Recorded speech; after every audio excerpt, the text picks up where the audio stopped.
Louisiana Supreme Court handed down a decision affecting people who claim they were sexually abused decades ago in the Lafayette Diocese. Local attorney Clay Seymour argued the case in front of the court and won. News 10's Kai Price finds out what the ruling means for sexual abuse victims who are searching for justice. Clay Seymour with Seymour Law Offices says the ruling by the state Supreme Court is a milestone for victims who have long suffered in silence.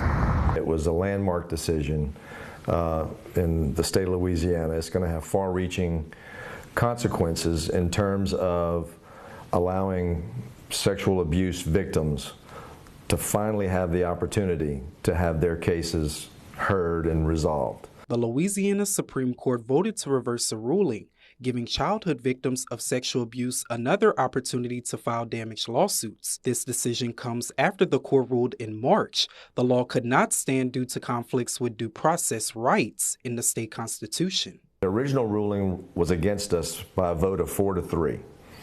On rehearing, when they reversed their prior decision, it was a vote of 5-2.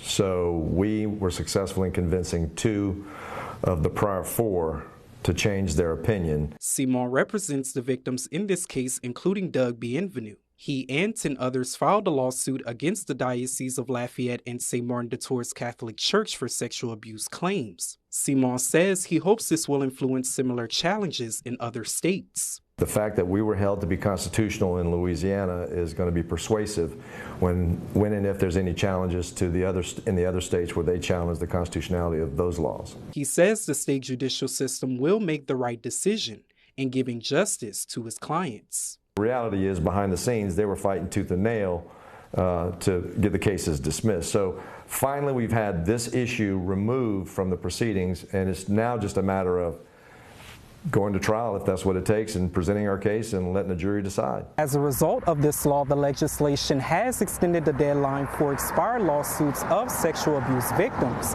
until June 2027. In Lafayette, Kai Price, KLFY News 10.